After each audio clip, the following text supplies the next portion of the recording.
Hey, Yagaho, Bancho Boy Kooper here with Nationals runner-up Kevin Tai, and we're here to do a deck profile on his second place Crossheart list. So before we get started with the deck profile, Kevin, tell us about how you qualified for Nationals. I won a store championship back in August with Alphamon. Pre-restriction list, Pre-restriction. right? Pre-restriction list, back when that was the top dog. All right. So going into Nationals, you went through some pretty intense testing. How did your testing go? What did you start off with next to consider? So my first choice was actually a modified War Greymon X list with the BT11 Greymon X and including BT8 Metal Greys for the Digivolving. Testing went okay at first, but then we found out how to play Black War Grey and it didn't go so well. I see. So we didn't want to play that into a field full of Black War Grey X's. Definitely a safe metagame expectation, especially when you look at how the top 6 or top 32 wound up. So other than the Red War Grey, how did your testing proceed into Crossheart? Because I believe you decided on Crossheart pretty late into the running. Yes. So after the War Grey X testing, I went to Black War Grey X, and that went pretty well. I was fearful with the Grandis matchup because, as you know, it can go either way. Yes. But after that, I just kind of felt like I'm not sure how I feel about playing a stack deck into 11 or possibly 11 rounds of Swiss. So then I was like, okay, let me just try this other option that I've never tried, Cross, and that was on the Sunday before Nationals. Okay. and started getting pretty consistent with it, and it just felt pretty good. And I was just like, okay, it's either Black War Grey X or Cross. And on the night, Thursday night, I was like discussing with my teammate Grey Blast, WG Blast, who won the Ultimate Cup back in November with War Grey X. Mm-hmm. And we were both like, yeah, we figure we're feeling Cross. So we both ran Cross. Yeah, in fact, I think several other members on the team also converted to Cross at the last moment. Yep. Because of that, not having to build one big stack, you just make the stack when there it is. Yep. Always pretty good to have that. And also, Black War Grey being the expected most played deck at Nationals, that way you'd avoid, the mirror match, which can come down to a coin flip, depending on how you build the deck, of course. So you're avoiding Grandis and the mirror match. Yes, Grandis is that might be like the second most played deck, but it's the counter to the main deck, so that way you get a pretty decent, at least, Grandis matchup. Yeah. Yeah, and so when did you start playtesting? I'd say we started playtesting probably early January. Sounds about right. Yeah. There was definitely some contention, like, will there be a ban list before Nationals? And it was like, oh, sure, they're going to do something to Melga, maybe, right? So, and it wound up, Melga didn't have too big a showing at Nationals as it was, thanks to Black War Grey. Yep. So, as it was, we played Nationals with no ban list, and I guess we'll see post-Worlds. I think they've said there's going to be no ban list for Worlds. That's coming up pretty soon. Yep. So as far as Crossheart goes, there's kind of two main flavors of Crossheart. The Mervamon focus, play it out, give rush to a lot of bodies, and the build a bigger unit with Cross 7. So you wound up going with the Cross 7 version. Why'd you do that? To be honest, I didn't really have the capacity to test the Merva version on my last minute testing. But also the ability of Cross 7 to pop a body, that came up a lot during testing, and I just felt the groove with that. If a Black War Grey X player is kind of breaking and they only have one stack with no protection, even if you give them like 5 or something, but you pop their stack, they're far behind. Yes. Especially if you've been rushing them down the whole time. Same thing with Grandis, and that actually came up in a couple of my Grandis matchups. So I just kind of felt like Cross 7 was for me personally. Yeah, and Cross 7 having that 14 play cost as well, that's not poppable by Hades Force. There are no 14 play cost Greymon set there you can do that with. Alright, so I guess let's go ahead and take a look at the actual list. We got it here. We're looking at it here. So yeah, so pretty standard list, to be honest. Starting off with the eggs, 4 Pikmons, kind of obvious. It gives you a draw for consistency. We have the 4 Shoutmons, gives rush, and in a pinch you can search another Cross and a Tamer. Every cross deck gonna run, I think, 4 of the Yeah. of the main components. Yeah, here. this is pretty standard. 4 ballista, you know, blocker when you need it. The thing that Zindro out of security has lost me personally mini games. For sure. 4 Darulu. Nice to drain rookies, especially versus Grandis. If they have the Okua and Raising and they start trying to force you by playing a rookie to get the lethal on their turn, you like drop a Kari, Darulu, kill that, so you're not threatened by lethal as much. For Starmon, again, standard. Now, Starman's is one I have seen cut a little bit because of the restriction to cross 4, so we're still having it at 4. I mean, it is used for cross 7 and for cross 5. Right, and it's also another rookie to evo Yes. onto your egg.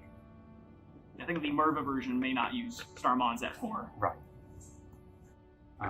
For Sparrow, standard, also best rookie to evo on your egg because it's a 5k and it can potentially live, and if it does, that's really bad news for your opponent because it's just more aggression on your next turn. It's 5k on all turns, Yep. so they can't even swing over or even crash over. Yeah, and that actually came up where a couple of opponents tried to kill it with like a Metal Greymon pop, but I was like, 5k. Yeah. Also, 4 play cost for some of the things that matters for that. Yes. We have 2 Shout Star Swords. This is part of what most cross players consider the flex spots of the deck. I went with these because they can swap for a Shoutmon or Starmon, and that actually came up a lot for me personally. So I was satisfied running 2 of these. And also, similar with the Darulumon, when you cross into this, you can pop a 3k or less, or even a 5k if you have both material. So that came up. And another thing is with the Rush Shoutmon, it's another body that can rush for game. And this didn't come up during Nationals, but you can also do something like Akari, Darulu, drain 3k, then go into this with 2 materials, pop up to an 8k.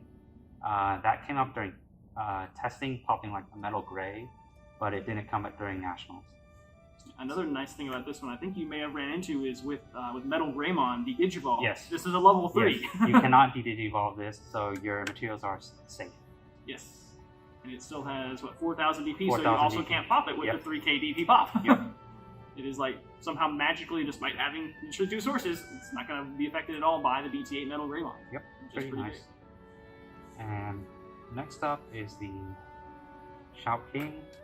This was kind of a last minute add to the flex spots, but it did come up. The best thing for me personally, I'd say, was if I had to pass turn and I needed more pieces, I would go into like a cross 3 with this. So it'd be like, okay, I don't really care if I had rush anyways because I couldn't swing. Right. And I just choked my opponent and I still got pieces. Next turn, I can just save the like the Ballista and Darulu instead of worrying about if I want to save the Rush Shoutmon or not. Another game, during my game for top 4 against Grandis, I was trying to think of the best way to choke my opponent, giving them least amount of memory, and this ended up going over my Shoutmon and raising for 2. I don't think that was a big difference, but hey, less memory for him. I don't think I actually crossed into this as another rush body during Nationals, but that is another option for this. This is the only way to gain boost DP in Yes. the deck as well. Yeah, it is a 2k DP boost. But mainly the whole thing with, you know, if you pass turn for a search, you can just do this and still be okay with your saving the rest of your materials. I would probably cut it in a future build for like a one of Merva or something as kind of like a nice comeback option against Black or Grey Eyes. Nice You know. emergency button. Yeah, if they pass you 5 memory, swinging into their level 6, you drop Merva for giving them 3 back, and then you swarm the field. Yeah, but not a bad option. And then we're back to the standard 4 cross 3s. Great card. Searches the top 3 cards of your deck for more pieces, and also has the ability to rush. With max materials, it only costs 1. That's amazing. Yeah. Balanced version of Cross 4. Yes, the balanced version of Cross 4. And speaking of Cross 4, because, yeah, it's really good. Draws 2, and also resets your Taiki or Triple Tamer on swing if it lives, which is quite often. 2 cross 5s, really good card. It won me my Blue Flare matchup during Swiss because I was able to go into this really early and just start swinging 2 checks over the course of 3 turns, and he wasn't able to stun it, I believe, because it was just 1 body and he didn't have the Decker. So yeah, definitely like this card. It's the only cross you can make for 0. Yes. Alright, standard for a cross 7 build, 2 Omni Shouts for the sec +1. Also, you could cross into a cross 3 or whatever and have the sec +1, but you cannot material save it because it is not actually a Shoutmon material, Right. only when you're crossing. So kind of important if people don't know that. Important distinction there. You can get a 3 check cross 5. That's pretty cool. Yeah, pretty Yeah. cool. The when digivolving effect didn't come up for me, but it is an option if you digivolve it on a Shoutmon to, pop 2 4Ks. 2 Z-Grays, again standard for cross 7, gives the cross 7 blocker, and then we have the 3 cross 7. Yeah, this card did a lot of work for me in Nationals. Just being that big body that pops something when it comes out, swings 2 checks, is a blocker. Yeah, it sucks if it gets de-digivolved because then you only save the Omni Shout. But I had 1 game in top 32, my top 16 match, where I think I got my cross 7 digivolved, but he couldn't follow up. So then on my turn, I went to 3. I think I came out of raising, attacked with that, and then I just digivolved a second cross 7 on the stack, and it rebooted because of the Sparrow back into a blocker, which he couldn't get over because he was already on his 6. It would be nice if it was also a win digivolving effect. Yeah, that'd be Just on nice. play. Just pop again. With the Z-Grade, did you ever get to pull off the evolve on top of cross 5 for another swing? I did not, actually. That is a bit of a weird one because it loses Shoutmon in the name, so you can't do it the same turn you're rushing. Yeah. Yeah. Weird interactions didn't really come up. I wish they did, but I'd possibly consider dropping 1, but I would drop the king before I dropped a cross 7. So yeah, I was pretty satisfied running 3 of this during Nationals. And obviously, for Taiki, there's not much needed to be explained here. He searches, and he allows for you to cross materials under the tamers. 4 or 3 Ikari. Great for drawing and throwing out the Darulumons to pop bodies, like I said earlier. 3 Zenjiro. Again, good card. Another thing with this card is against decks that are weak to early aggression, you put your rookie in raising, and then you play Zenjiro, throw out the Ballista for 2, and that's just 2 swings on your next turn, and it just keeps snowballing because the next cross you play is 1 less or not, depending on whether or not you want to choke them. So really good card. This also came up during my top 32 match against SecCon because he had some tax tamers up. So it's important to be able to offset the Kari tax with Zenjiro. Really good card. This is debatably your best security bomb. Also, yeah, keep forgetting to mention that. Yeah, this is your best security bomb. It came up during my last Swiss match against Dorbik OTK. So I'm pretty sure he had something to go for game, because the last check was Zendro and it threw out a Ballista, and I'm pretty sure that screwed him. So yeah, very good security bomb. Also good against Grandis when it's in these last set of 3 checks. This comes out, it's another body, and it's a blocker to block their lethal. So yes, very good security bomb. And then lastly, we have the 3 triple tamers. Very good card again. All these cards are good. This just keeps kind of like letting you turbo through your deck while also giving you extra memory each turn. Your primary targets are obviously Omni Shout and Zeke Ray to tuck under this, but it's okay to tuck the other pieces. It is kind of hard to find an opportunity to play this, because if you draw this too late, you don't want to play it then. Yeah, I remember thinking it was kind of tough once Yes. they're already set up. Yeah, and it also doesn't search pieces like Taiki does. Right. So it's Much better in the long game. You Yes. can keep using the effect over and Yes. over again to repay that 4 cost you put in. yeah. So first turn, if they give you 3, this is probably the best thing to drop. If you have a decent amount of pieces, because then you can start building tempo from that. And of course, the 4 cost is really nice against Black or Grey Arts, True. because it kind of makes their math a little fuzzier, although not against Hades Force. Yeah.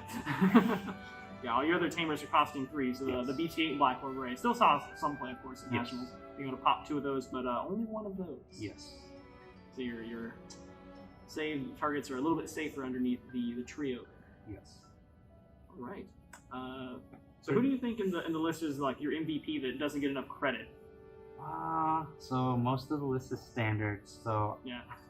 I would say I see a lot of people saying they don't care for Shout Sword, but for me, the fact that it can sub as either Shoutmon or Starmons, and it can get rid of early aggression or take out a hard play level 4, that came up a decent amount of times in Nationals, and I would say I was very happy with Shoutmon Star Sword. It's also technically a 13th rookie. Yes, yes it is, and you can evo for 1. Yep. You might want to joke. You never know. Yep.